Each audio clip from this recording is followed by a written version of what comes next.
Okay, part 2 of question 8. Phospholipid molecules are similar to triglycerides, but they also contain the element phosphorus as part of the phosphate group. Explain how the structure of phospholipids allows them to form the bilayer of a plasma membrane. Right, lots of words.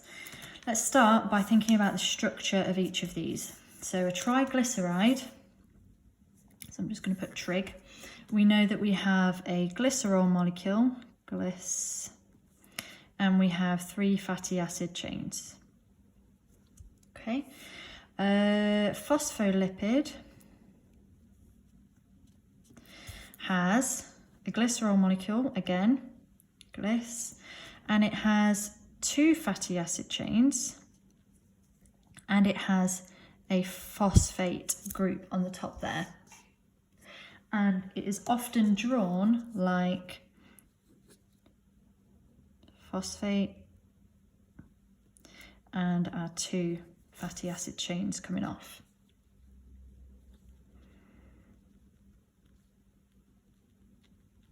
Okay, so it's similar and it's different. Right, now it says explain how the structure of phospholipids allows them to form the bilayer of a plasma membrane. So by bilayer we mean the double layer, and it looks like this. Lots of those phosphate groups, fatty acid tails, and then same again but arranged the other way around so that the hydrophilic phospholipid tails are not in contact with any water because they're hydrophilic, and the phosphate heads are in contact with water because they're hydrophobic. So let's put that into words then. Explain how the structure. So phospholipids have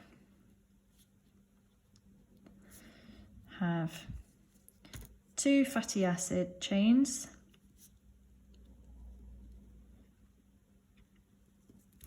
and a phosphate end, or phosphate group, or a phosphate head. The fatty acids,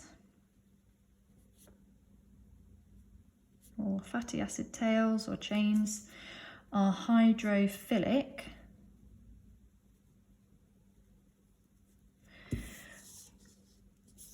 which means they repel water or are repelled by,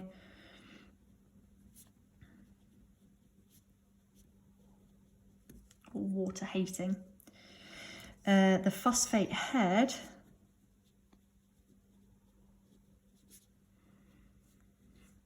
is hydrophobic,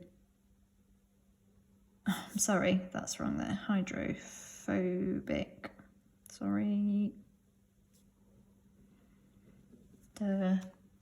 Hydrophobic, obviously, and hydrophilic means loving, phobic means hating.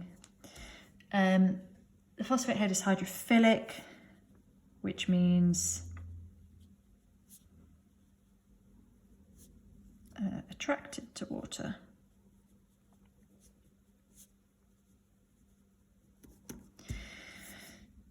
Then let's just double check the question. Explain how the structure of phospholipids allows them to form the bilayer of a plasma membrane. So I've explained about the structure and the hydrophilic and hydrophobic ends.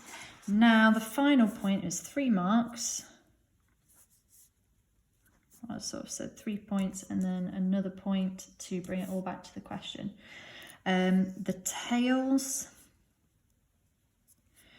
face inwards.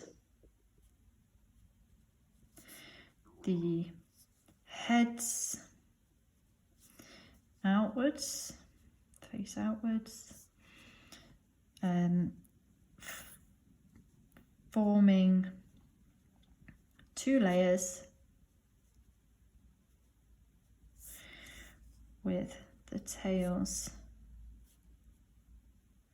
not in contact with water,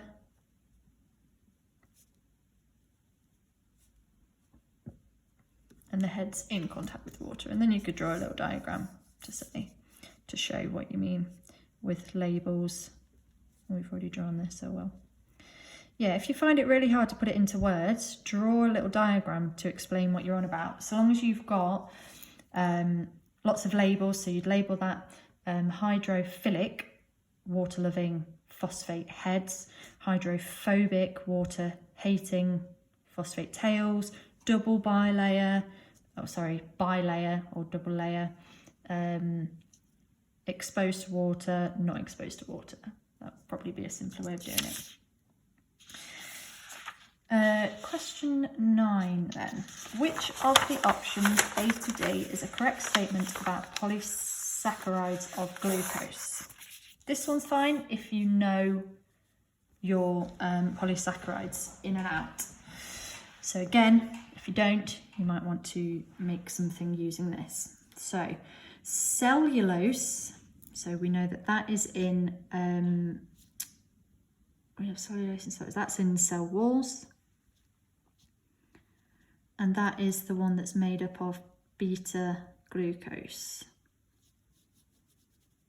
And we have our Santa doing his standing up and then headstand with his back to us, standing up, back to us, and so on.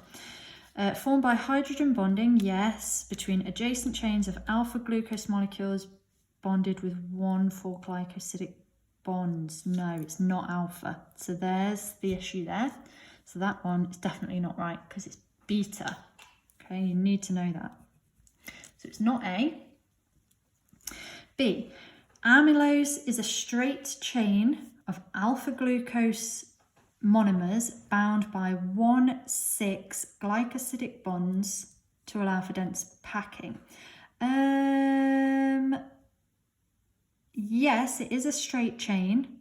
Yes, of alpha glucose. Not 1,6. It's 1,4. This is a bit of a tricky one again. So it's not B. C, glycogen has a high proportion of 1,6-glycosidic bonds to produce a highly branched molecule for rapid release of alpha glucose. That sounds about right. 1,6, high proportion, highly branched. That sounds good, but I'm going to check the last one. Amylopectin has a mixture of 1,4-glycosidic and 1,6-glycosidic bonds, correct, between beta glucose, no, molecules for rapid release. That should be alpha. So it's not D. Okay, so you need to make a quick, you might need to make some flashcards or whatever. So cellulose is in cell walls and it's made up of beta glucose molecules with 1,4-glycosidic bonds. Okay.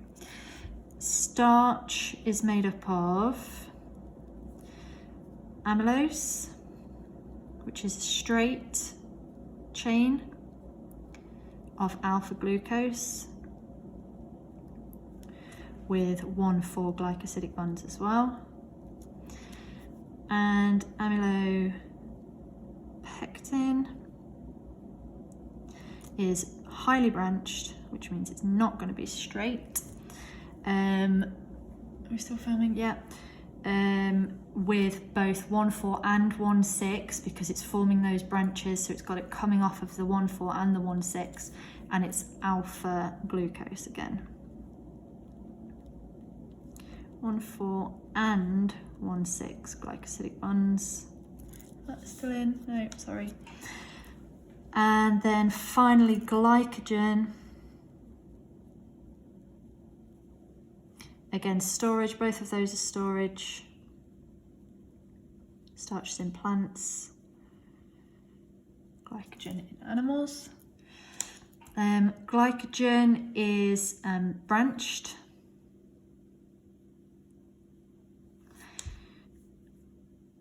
And it's alpha glucose. Okay, that's that one. Now my battery's nearly dead. Are we going to make it for this one? Is this a long one? quite a long one. Okay, I'll leave it there. I'll do question 10 after I've charged.